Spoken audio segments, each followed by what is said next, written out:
Go, México, Wanjini, Woshi Winston. Buenas noches México, buenos días China. Bienvenidos a este informativo Chinatown TV News por Internet, primer y único medio de difusión en México y América Latina de las noticias de China en español, su servidor Vicente. Hoy, 11 de octubre de 2015, haremos de su conocimiento la información del 12 de octubre de 2015. Comenzamos con la información financiera, que es la siguiente. Esta información es proporcionada por el Banco Popular de China, el Banco de China y HSBC. Respecto a las notas más relevantes publicadas este día, encontramos que la primera se intitula China establecerá base de datos para documentos sobre masacre de Nanjing tras inclusión de UNESCO. China establecerá una base de datos especial y mejorará la protección de los documentos sobre las atrocidades cometidas por las tropas japonesas durante la masacre de Nanjing, después de que estos fueran inscritos en el Memorial de Registros Mundiales de la UNESCO. Una serie de archivos del país establecerán conjuntamente la base de datos que estará abierta a los visitantes tanto nacionales como extranjeros, informó una fuente del segundo archivo histórico de China. La base ayudará a la gente a aprender más sobre la calamidad histórica causada por la guerra, según la misma fuente. Más de 300.000 civiles chinos y soldados desarmados fueron asesinados en la masacre de Nanjing, que duró desde el 13 de diciembre de 1937 hasta enero de 1938, después de que la ciudad cayera en manos de las tropas japonesas. Un total de 11 conjuntos de documentos sobre la masacre de Nanjing, que incluyen videos, fotografías y textos recogidos entre 1937 y 1948, fueron incluidos en el Memorial de Registros Mundiales de la UNESCO, a pesar de la protesta de la parte japonesa. Existe una gran cantidad de documentos sobre la matanza de las manos de los invasores, las víctimas y terceras partes, dijo un experto del segundo archivo histórico de China.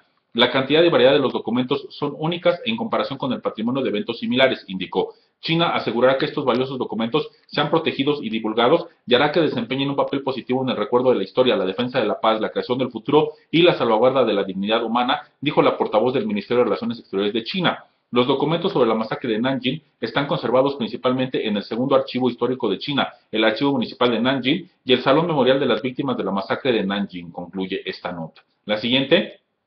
China y África unen esfuerzos por un futuro mejor. China y África están uniendo esfuerzos por un futuro mejor, dijo el consejero de Estado chino durante una entrevista con el medio local Independent News and Media Zone Africa.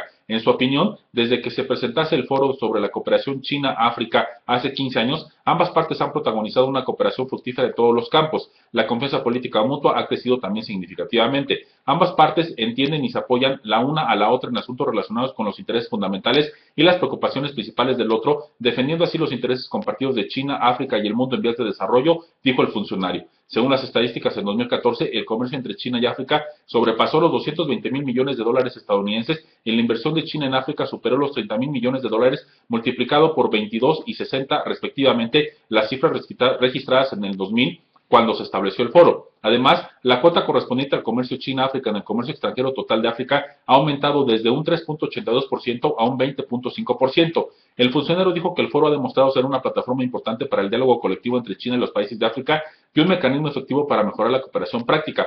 Expresó que los países africanos tienen el deseo común de acelerar la industrialización y la modernización agrícola en una apuesta por conseguir la independencia y autosuficiencia económica y un desarrollo sostenible. Mientras tanto, China ha desarrollado un gran número de industrias competitivas y ha acumulado una fuerte capacidad de producción. Esto coloca a ambas partes en una condición mejor para trabajar conjuntamente con el objetivo de conseguir un desarrollo de beneficio recíproco basado en la complementariedad de sus puntos fuertes, explicó. En cuanto a la próxima cumbre del foro, el funcionario dijo que China y África deben aprovechar esta inusual oportunidad histórica, utilizar plenamente sus ventajas de confianza política mutua y complementariedad económica y mejorar así la cooperación de beneficio recíproco en las 5 áreas prioritarias de industrialización, modernización agrícola, sanidad, intercambios entre personas y paz y seguridad. China está preparada para trabajar con Sudáfrica y los otros 50 miembros africanos del foro para hacer de la cumbre una reunión histórica que refuerce la unidad China-África y lleve la cooperación entre las dos partes hacia el futuro, estableciendo así un nuevo capítulo para las relaciones China-África, concluye esta nota.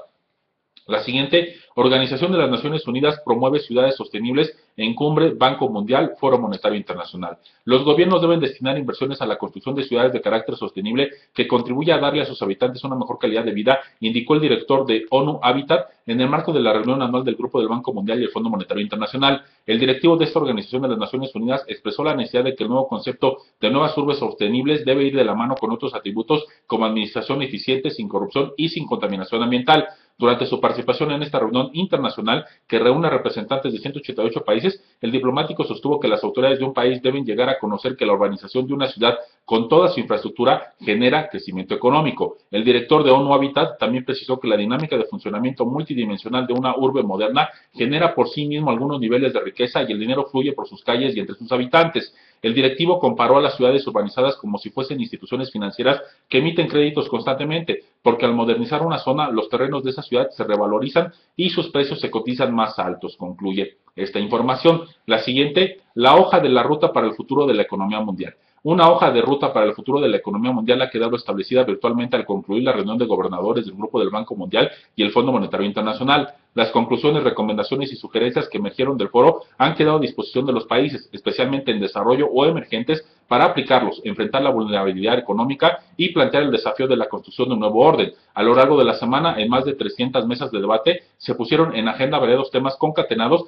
desde la inversión, la pobreza, el cambio climático, los objetivos de desarrollo sostenible, la volatilidad de los mercados internacionales, la importancia de la reforma, la deuda oculta, la igualdad y desigualdad hacia la participación de las mujeres, la actuación de los jóvenes y la inclusión social, entre otros. Como bien señalaron en su momento el presidente del Grupo del Banco Mundial y la directora gerente del Fondo Monetario Internacional, se requiere crecer, invertir y asegurar inclusión, trabajo igualitario y equidad respectivamente para afrontar las dificultades actuales de las crisis financieras. El Premio Nobel de Economía, por su parte, demandó reescribir las reglas del mercado, afirmando que los países con recursos naturales tienen una deuda pendiente de industrialización, debiendo dejar de depender de las actividades extractivas y potenciar sus recursos humanos para mejorar su calidad de vida. En ese contexto, para que la pobreza extrema sea erradicada y que la prosperidad sea compartida con el 40% de la gente con menores ingresos de los países emergentes, según los Objetivos de Desarrollo Sostenible en el 2030, se debe promover desde ya el crecimiento inclusivo, invertir en educación y salud y poner en marcha muchas políticas mesurables para evitar retroceder en esa lucha.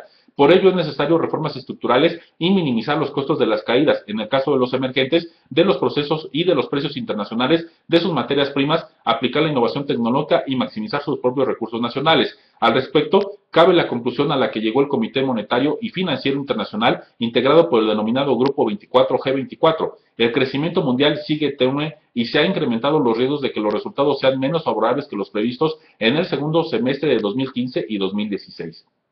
Agregó que si bien los países de ingreso alto continúan experimentando una recuperación moderada, existe la posibilidad de condiciones de financiamiento más restrictivas, se agudice la desaceleración y un mayor deterioro en los precios de los productos básicos, a la vez de instar al Grupo del Banco Mundial y al Fondo Monetario Internacional a seguir de cerca los riesgos y las vulnerabilidades, intensificando con rapidez la asistencia a fin de apoyar el crecimiento y generar resistencia, actuando en función anticíclica cuando sea necesario. El flagelo del cambio climático también quedó registrado en el foro por los riesgos que implica y la banca de desarrollo asumió el compromiso de proporcionar 15,000 millones de dólares suplementarios anuales para integrar el fondo de 100,000 millones de dólares previsto para el 2020. Además, naciones europeas y organismos multilaterales que expresaron su intención de ampliar aportes sin especificar montos, según expresó el ministro de Asuntos Exteriores y Cooperación Internacional de Francia, cuyo país será anfitrión de la COP21 en diciembre próximo. El Grupo del Banco Mundial ha declarado que elevará su aporte en 28%. El secretario general de la ONU añadió que urge el consenso y de fijar precio al carbono, reducir los subsidios a los combustibles fósiles, aplicar políticas agrícolas inteligentes e incrementar la inversión en fuentes renovables y limpias. El bloque B20, conformado por países pobres y vulnerables al cambio climático, se puso en marcha para conciliar posiciones y concordar una reducción de emisiones de carbono, puntualizando que el fenómeno no solo es de carácter ambiental, sino que demanda una efectiva contribución de los recursos para combatir el impacto y sus secuelas. La directora del Fondo Monetario Internacional, a su vez, señaló que las catástrofes naturales como el cambio climático traen consecuencias financieras negativas, por lo cual el Fondo Monetario Internacional está en condiciones de recomendar medidas para aliviar la situación financiera. Respecto a la evasión tributaria corporativa, caso del bloque G20 que aprobó un paquete de medidas de la Organización para la Cooperación y el Desarrollo Económico para combatirla, la recomendación está en que se tomen acciones eficientes sin dejar fisuras que sean aprovechadas por las multinacionales o inversionistas golondrinos para que, por ejemplo, haya fuga de capitales o se oculten deudas vinculadas a maniobras ilícitas o que no aparecen en los estados contables reales. En eso también figura tomar providencias frente al alza de los intereses de la Reserva Federal de Estados Unidos, que redundarían negativamente en las economías, especialmente en aquellas que usan la divisa estadounidense en términos de paridad cambiaria o de préstamos. El Fondo Monetario Internacional, para contribuir con países de bajos ingresos, tiene un plan de 3 puntos. Proporcionar préstamos a intereses cero, implementar medidas de creación de empleo, inclusión, cambio climático y transformación económica y ayudar a la capacidad de recaudar tributos y financiar la aplicación de los derechos especiales de giro. como bien señaló la directora del Fondo Monetario Internacional en una de sus intervenciones durante la Semana Económica y Financiera, repitiendo una frase de un poeta peruano: hay, hermanos, muchísimo que hacer, concluye esta nota. La siguiente: nacen cada día 10.000 empresas nuevas en China. En China se crean cada día más de 10.000 empresas en medio del apoyo del gobierno al espíritu emprendedor, dijo el viceministro de Industria y Tecnología Informática de China. La mayoría son pequeñas empresas. Los datos se recogieron desde marzo del año pasado a agosto de este año y durante ese periodo se registraron alrededor de 6 millones de empresas. El gobierno ha reducido impuestos y tasas, ayudando a que las empresas pequeñas ahorren alrededor de 48.600 millones de yuanes, el equivalente a 7.930 millones de dólares en el primer semestre del año. Los préstamos a las pequeñas empresas se situaban en 16.2 billones de yuanes a finales de junio, un aumento de un 14.5% respecto al año pasado, según el viceministro. No obstante, el funcionario indicó que las pequeñas empresas se enfrentan a desafíos debido a la desaceleración económica, la caída de los precios de los productos, el aumento de los costos y el exceso de capacidad de producción, concluye esta nota. La siguiente: Sean Wan-kun de Beijing se centrará en innovación y nuevas empresas. Sean Wan-kun en Beijing, uno de los centros tecnológicos más importantes del país, tiene planeado modernizar su principal zona en una calle de 7.2 kilómetros de largo para prestar servicios a la innovación y el inicio de nuevas empresas. De acuerdo con el plan, la zona cubrirá universidades claves como Beijing y Tsinghua y centros comerciales de electrónicos. Alrededor de 36 edificios de oficinas se encuentran a ambos lados de la calle, que alberga a más de 100.000 compañías. La calle cambiará para brindar servicios con el fin de impulsar el financiamiento tecnológico, la innovación y las nuevas empresas, la cultura creativa y las industrias relacionadas con la información, grandes datos o Big Data y hardware inteligente. Después de la transformación, la calle será una ventana para que el exterior vea los logros en innovación y nuevas empresas en Zhongguancun, dijo el subdirector del parque Zhongguancun en Haidian. En junio de 2014, una sección de 220 metros de largo de la calle inició su transformación y atrajo a cerca de 40 compañías que dan servicio a nuevas empresas. La calle busca una mejoría notable en los servicios de la innovación para el 2020. La zona tecnológica ubicada en el distrito de Haidian es la primera zona de demostración de innovación del país aprobada por el Consejo de Estado en el 2009 y busca convertirse en un centro de innovación tecnológica con influencia global. En los primeros 8 meses, los ingresos de las firmas de alta tecnología de Zhongguancun llegaron a 2.1 billones de yuanes, el equivalente a 333.000 millones de dólares, un incremento anual de 10.8%, concluye esta información. Así damos fin al primer informativo de este día. Gracias por su consideración. 谢谢，再见，明天见。